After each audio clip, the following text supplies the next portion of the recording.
A very good evening to you on this 19th day of February. I trust you're doing fine. My name is Daisy Paul and our sign language interpreter is Vivian Wangeshi, and we welcome you to this program. Now, Cabinet Secretary for Roads and Transport Davis Chirchir, on behalf of the Deputy President, inspected the 66-kilometer Ilasit-Taveta Road in Taita Taveta, Kajiado counties. The project, aimed at boosting cross-border trade, is seeing advanced progress in bridges, culverts and tarmacking, with significant works confirmed at Mandakini. CS Chirchir assured contractors that payments have been settled to prevent interruptions. Nimefika hapa leo kwa sababu ya kuangalia hii progress ama vile barabara yetu inaendelea. Mimi na rais tulikuja hapa Njukini, tukakuja pale Rombo, tukakuja pale Ilasit, tukaambiwa na wananchi wa sehemu hii ya Taita Taveta na Kajiado ya kwamba iko barabara hapa kilomita 60 imeumiza wananchi siku mingi.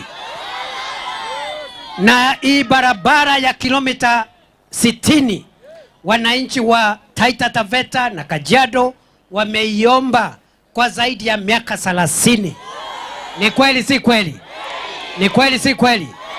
Serikali nyingi zimekuja zikipita, wananchi wakitaabika kwa sababu ya hii barabara. Wengine wanaahidi, time inaisha, wanaenda, hakuna barabara. Ni kweli si kweli? Na kwa sababu ya matatizo ya hii barabara, wakulima wengi wamepoteza mazao yao ya shamba kwa sababu ya barabara mbovu. Kukinyesha hawawezi fika sokoni. Na hii ni area iko na rotuba kubwa sana. Lakini wananchi wamekuwa maskini kwa sababu mazao yao yanaharibika kwa sababu ya barabara mbovu. Sasa tumetafuta pesa ya kutosha ya kujenga barabara. Na ndio umeona tulianza na hii barabara muhimu ya kutoka Taveta kuja Chala, kwenda Njukini, kwenda Rombo mpaka Ilasit, 66 kilometers. Ni fire si fire? Ni fire si fire? Ile ahadi tulitoa 2022 ndio hii tunatimiza. Ni kweli si kweli? Ahadi imetimizwa haitimizwi? Ahadi inatimizwa ama haitimizwi? Sasa huyu contractor tumemlipa pesa yake yote. Huyu contractor alikuwa ameandikia serikali kandarasi ya kwamba hii barabara aende amalize mwezi wa Mei next year, lakini tumeona Mei iko mbali. Tumeongea na yeye, tumemwambia Disemba mwaka huu tarehe 31 hii barabara iwe imetoka kule Taveta na imefika Ilasit, imekamilika. Prime Cabinet Secretary Musalia Mudavadi has challenged county assemblies not to allow other institutions seize their oversight and accountability role within county governments. Mudavadi said devolution has matured and members of the county assemblies should take full charge of their mandate. He said these relate to their roles in enacting county legislation, providing oversight over the county executive, and representing the interests of their constituents at the ward level. Devolution has matured. It has come of maturity. It is a very, very significant anchor and pivot in our constitution. And therefore, institutions that buttress devolution must be given all the necessary support. And therefore, when you directed that I have a conversation with the County Assemblies Forum, I did so. They raised their issues, which they have touched on and you are seized with. And I believe with your support and encouragement, we shall be able to overcome these challenges so that the County Assemblies Forum and the people it represents can have greater strength as they perform their duties. One big appeal I want to put to the county assemblies through you, Your Excellency, is that county assemblies, I've talked of you having attained maturity. You've gotten to the age of majority as institutions. Do not allow your oversight and accountability role to be usurped by another institution. The National Authority for the Campaign Against Alcohol and Drug Abuse, NACADA, has intensified its war against drugs and illicit brews by partnering with religious leaders in a renewed effort to combat substance abuse. And speaking during a one-day seminar with Christian and Muslim clergy in Eldoret today, NACADA's regional representative Calvin Olulo said religious leaders are strategically positioned to help address the growing crisis. Olulo noted that members of the clergy interact with large congregations regularly, placing them in a better position to reach a wide audience and effectively spread anti-drug abuse messages. Viongozi wa kidini ni nguzo muhimu katika jamii, core pillars of the society. Wana ueneaji mpana, wider reach, na pia wako na moral authority, mamlaka ya kimaadili na influence within the community, ama ushawishi mkubwa katika jamii zetu. Kwa hiyo sisi kama NACADA tukishikamana na kushirikiana nao, kwa pamoja tunaweza kupambana na tishio hili la kiusalama ambalo linaangamiza kizazi, hususan vijana wetu. Tunaweza kutoa maarifa sahihi. Tunaweza pia kuwaimarisha waweze kufanya maamuzi mazuri. Hakika dawa za kulevya ni adui mkubwa wa taifa, ambayo kwamba lao uwezo wetu sisi wengine, yani kila mmoja na maoni yake, lao uwezo wetu tungelipiga marufuku dawa ya kulevya kabisa katika taifa letu, kwa sababu inaleta umaskini, inaleta fitna baina ya waja na Mola wao, kwa sababu Mwenyezi Mungu kwa imani tofauti kivyetu sisi dawa ya kulevya yote ni haramu. Shirika la NACADA na serikali kwa jumla wasiti kututembelea na kuweza kuspread ujumbe hii na mafundisho haya, ndio tunajua, lakini tusiti kuongeleshwa, na haswa sana pia makanisani kwetu. Tunaomba mkiweza kuja huko, na pia kama kule slums, kama vile kanisa letu tuko slums, tuko nao vijana wengi wanavuta gamu, wengine wanalewa. Anasema asipovuta gamu ama asipolewa haezi fanya biashara, haezi ongea. Kama tutakuja kupata tu pombe wakati inakunywia, sasa si itatupa kazi kubwa sana. Kazi yetu kubwa kwa hii kongamano ambalo nimeona ni la kufaa sana ni kwamba pia wale vitengo ambavyo vimepewa wajibu wa kusaidia NACADA kumaliza pombe, vitengo hivi ikiwezekana tunaomba serikali iwape askari wao wenyewe, ndio kama wanaenda wanashika na wao wakuwe walevi na wao wavutwe kwanza. Kwa sababu ile shida tuko nayo hapa Kenya ni hiyo, kwamba wenye wanapewa jukumu ya kulinda na kumaliza wao ndio beneficiary. Wao ndio beneficiary. Na mimi naona kuna ofisa mmoja wenyewe NACADA alikuwa kwa mkutano mmoja, anajua kuna OCS mmoja mahali fulani, ulikuwa wewe kwanza, mimi naona wewe nilimwambia county commissioner huyu OCS wa sehemu hiyo, nilisema sitataja sahihi, aondolewe, kwa sababu nakuta mtu ya PWD ameenda ameshika pombe lita 40 na ameshika pikipiki, amepiga picha kufika kwa OCS, anapewa 10,000, anakula, anatoa pikipiki, anapewa 30,000, anatoa pombe. Sasa unataka kuniambia ni pombe gani tunapigana naye?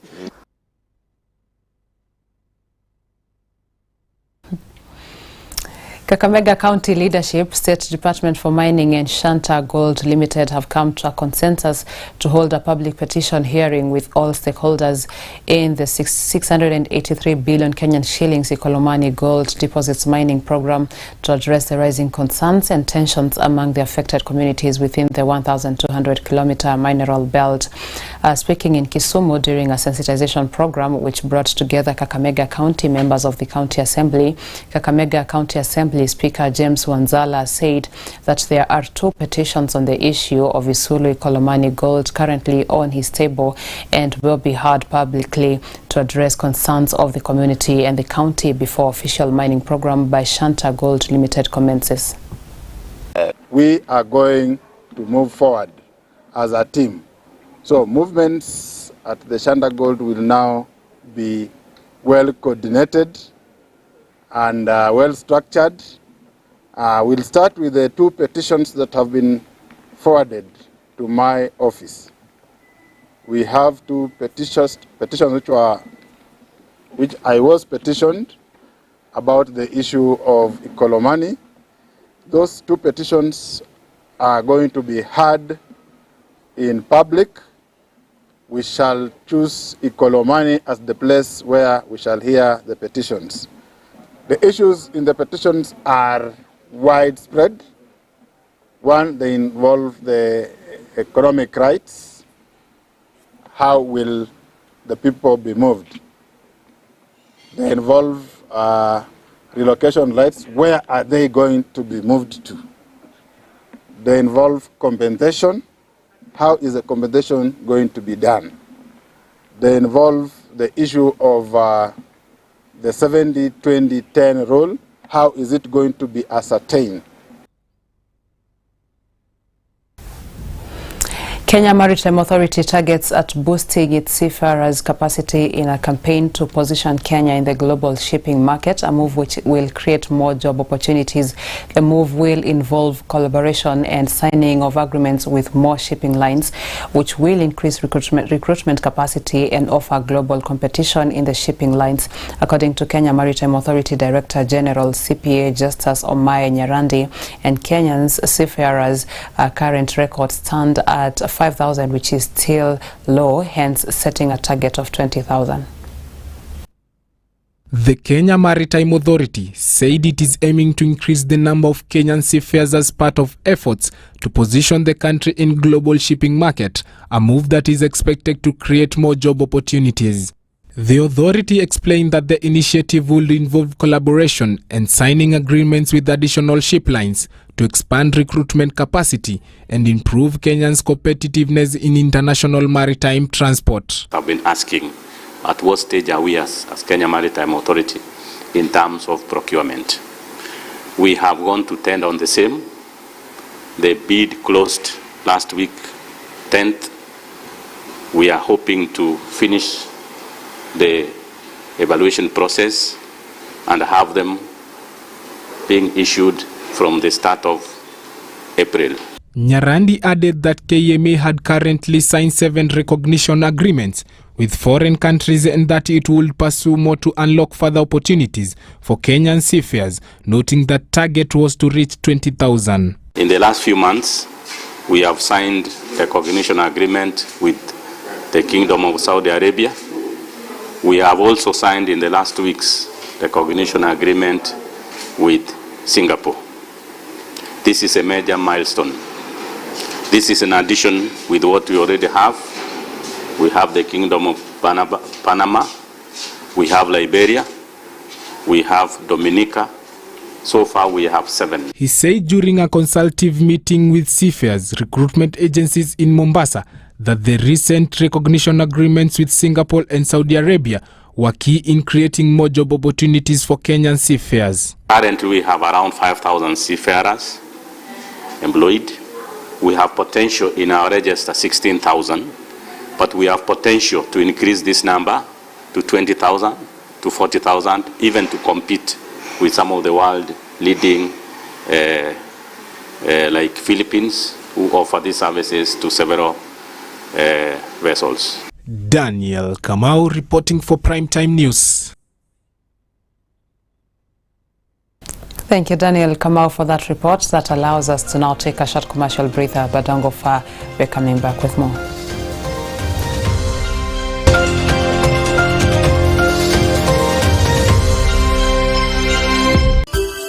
Unatazama Mwangaza TV, tumaini lako.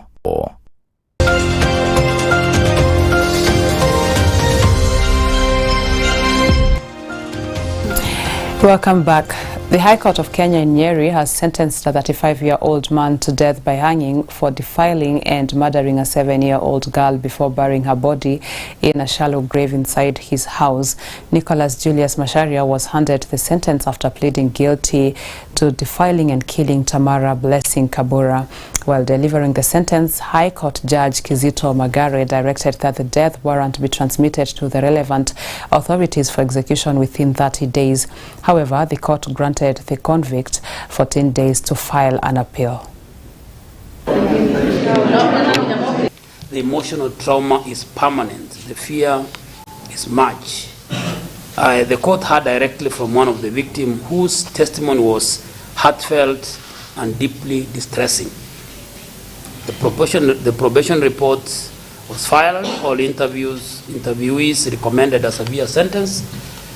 Wale wote waliulizwa kwa probation walisema upewe adabu kali sana. Although walisema kwamba ulikuwa umeomba msamaha, nilikuangalia kotini wakati mama anaongea. Wakati alikuwa anaongea ulikuwa umekaa tu, either una smile ama unaangalia tu kwa hewa. Au kuwa na huruma yote. You were in some moment of deja. Instead ya wewe kusema kwamba unataka sentence, si kuona ukisikia uchungu wa wale wengine wamesikia. You had a disturbing lack of empathy. Ilikuwa ni kwamba enjoy ama ulipenda ile vitu ulifanya. So the other thing niliona kwamba hii makosa ilikuwa in furtherance of gender-based violence and sexual violence. One of the things I noted is that the minor, that is very decisive. The minor hemorrhaged. You didn't care. Huku, yani mtoto aliraruka kabisa 2.5 centimeters by 3 centimeters, but you still continued. You're 35-year-old. I was not there, but the uchungu mtoto alifikiria. Nikisoma ile convention uliandika, it is almost like an excerpt from a horror movie. The conduct was abhorrent, despicable and marked by extreme violence in view of the circumstances, and having considered the law and the objectives of sentencing, the court finds that the ultimate penalty remains available and applicable. The sentence must reflect the offense, denounce the conduct in the strongest term, and protect the society and serve as a deterrent measure. Therefore, accordingly, I find that you are hereby sentenced to death.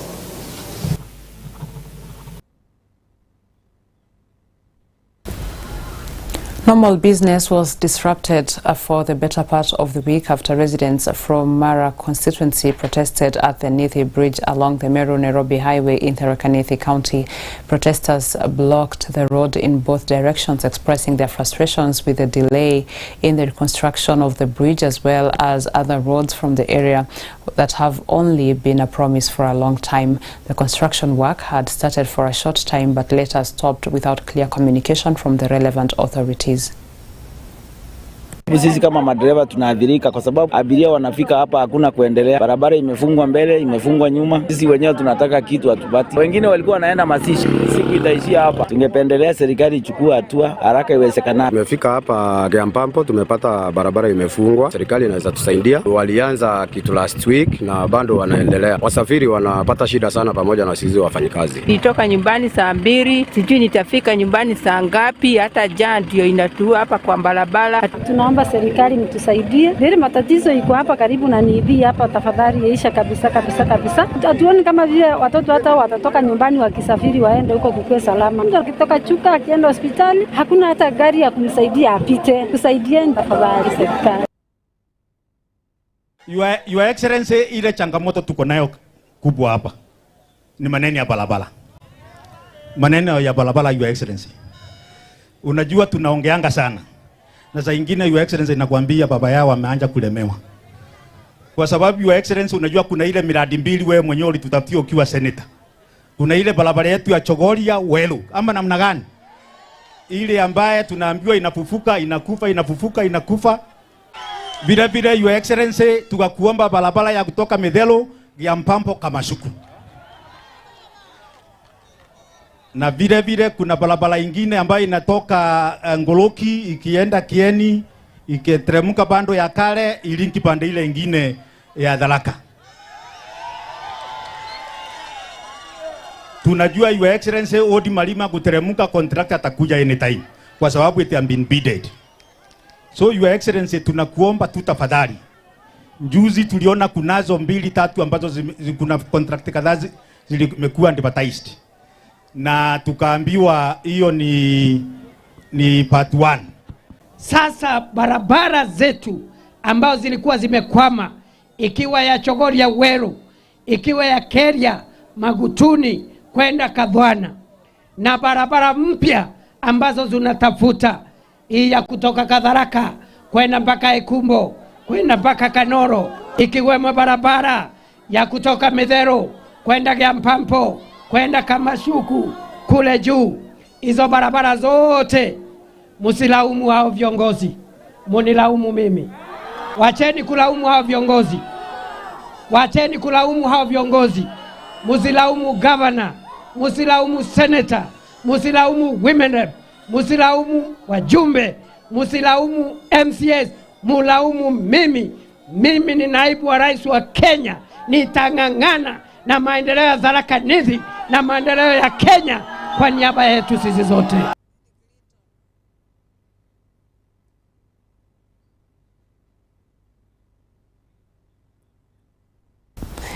With that report from Tharaka Nithi County, we come to a close of this program. Many thanks for you for watching, and to everyone that is behind the scenes for making this a success. My name is Daisy Paul, and Vivian Wangeshi is our sign language